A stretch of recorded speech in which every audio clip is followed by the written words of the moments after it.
I'm Libby Harward and I'm a Kondamoka woman. So my country is Morgumpin. I'm a Nugi woman of Morgumpin. Morgumpin is also known as Moreton Island and the Kondamoka is Moreton Bay. And I live on Jinnaburra country in Maleny at the moment with my partner, and we've got 5 kids. And I'm an artist, and I also, yeah, I don't really fit into any boxes. I've worked a lot in community and still work in community. I have a now have a conceptual visual arts practice and show in galleries, but I use all sorts of mediums in my art.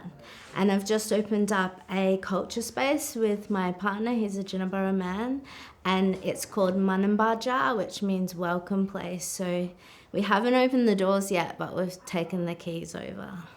It's taken a while to really know what it's about. Like, we knew that there was a need for a place. My partner wanted to start a gallery, but we're very deeply into living our culture as much as possible at the moment and navigating what that actually looks like. So this Manambaja is a place where we can interact with the community and work in that one place, because we feel like we're in two worlds a lot.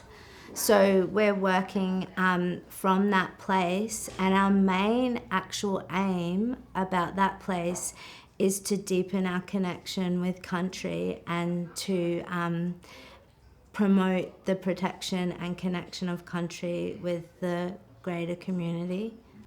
Yeah, it's quite a personal story, I guess, because I have always felt like an artist, so it's something that I've been able to identify as since I was a kid. And I worked a lot in community, and I went to university and ended up studying theatre, and I think because I like that collaborative space to create art, and I also was really gravitated to working with community. And so then I started working as what they'd say a community cultural development worker or a community arts practitioner, and I put a lot of energy into creating work with other people or employing and hosting environments where people can be creative, which is a really kind of particular skill. And I came up through a time when there was a lot of focus on that, and there was quite a lot of practitioners that were very skilled in working with people as a form of art.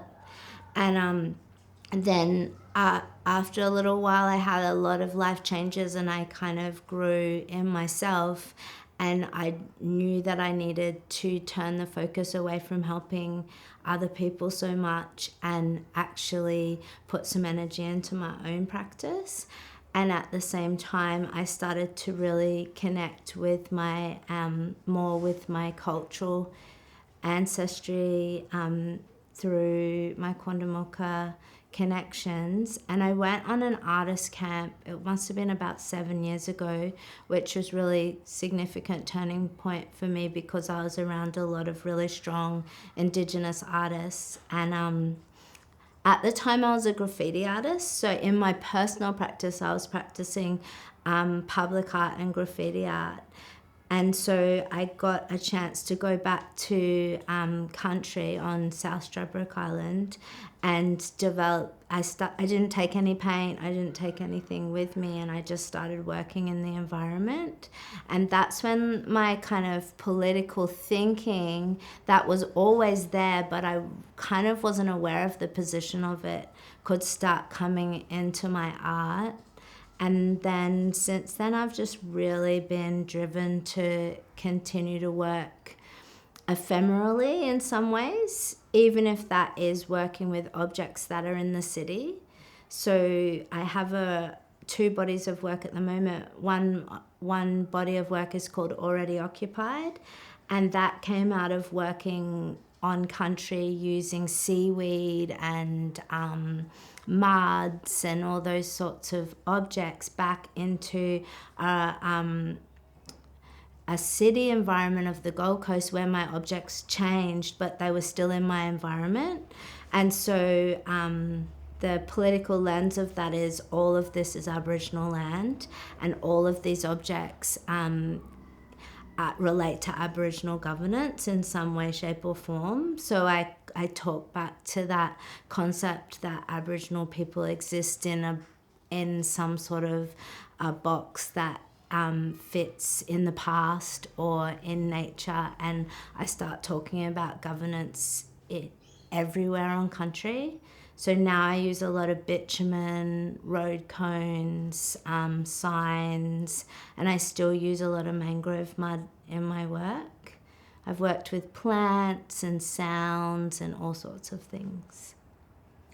I think having the experience of working in theatre was really really good base for me in terms of how to be an entrepreneur. I didn't actually know what an entrepreneur was until probably about 7 years ago. I remember thinking, oh yeah, I think I'm probably an entrepreneur, and it's because I am creative. So when I had the last actual PAYG job that I had was before my son was born, and my son is now 15. And when I had him, I found mothering really difficult because I am so creative and I always think of ideas. So all these things started sprouting, and that's when I started working for myself. So I got the structures in order to do that. So an ABN, which then eventually turned into a company to deliver all my ideas. So that process has been pretty natural for me. I notice that especially now too, with my partner in business, the hardest part is trying to stay true to our cultural values, because there's a lot of things that we really value that don't potentially make income or need to make income. And that's quite complex. It's not as simple as that. That also comes into every single partnership that we're making. So it's a world where people are very used to conversing about the things that you're doing, how you're making money, what your outcomes are. It takes a lot of skill and special kinds of partnerships for people to actually see the value in other things that we say are very cultural. So like spending time on country and doing research through relationship with our environment and relationship with our family and all those really, really vital things that don't always equal an automatic financial outcome. So when you say entrepreneur, I think I'm always trying to unpack that in a system that's promoted through like finance and money and capital and all that stuff, but also where does that actually sit culturally in terms of the ongoing cultural assets that we're creating? Well, I think it's always a conversation, and we also have to remember that a lot of our people have grown up in a colonized system as well. So it's about always having conversations around this stuff.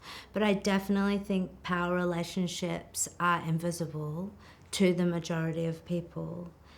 And I also think that it's also okay for Aboriginal people to operate more in one system than the other. So it it's always complicated because we are navigating two different ways of being and seeing. And yeah, I guess I find that it's something that my partner and I think about every day, and just try and get our balance to work out what makes us feel strong about what we're doing and why we're doing it. And that's kind of how we work. I think that's a really good, strong black fella thing. So when I started to really feel strong about identifying with my culture through my arts practice, Fiona Foley was one of the artists that really inspired me in that space, and she was my mentor on that artist camp. And my friend Jo Driesens has a very strong community practice. There was not just Indigenous mentors. Jane Jennison, who's here at Anala, has a really strong community practice and a really clear understanding of her culture and position. Yeah, and I have my cousin Glenda Harward Nalda, and I talk to her a lot because I have to unpack our own family experiencing as well as through my work. So I guess one of the major reasons that I would be an entrepreneur, an Indigenous entrepreneur, is that the entrepreneur bit is how I get to feed my family and survive whilst I live and relive and learn and retouch back on our cultural stories. So really, I'm just trying to navigate the system that we live in, and be connected to my country and my culture. The only thing that popped into my mind is like really loving other Indigenous businesses coming up, because it's really great to work together. So being able to collaborate with other Indigenous businesses, and also where we're at the moment is we have a really key vision to collaborate with businesses that are protecting country and businesses that understand our key purpose in order to practice culture on country. So yeah, I'm really enjoying that there are actually quite a lot of people starting to think this way. And it's complicated, but through the complications and through the blocks, maybe this is something that's really important to say.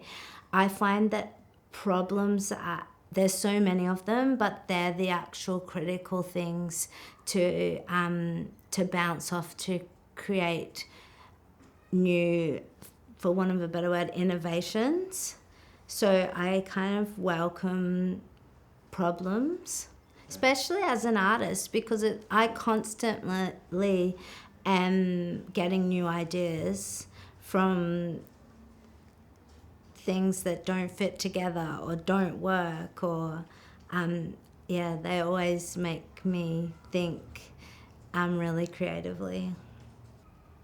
But yeah, so many artists, like that's the thing, Aboriginal artists and business people are so generous. Lisa Wadago, Judy Watson, recently Shannon Brett, she's a Indigenous designer. Just like the list just goes on and on. Yep. So this mural was done for Anala Wangara, where we are, and I've had a long-standing working relationship with Anala Wangara. So they're a Indigenous health service based here in Anala.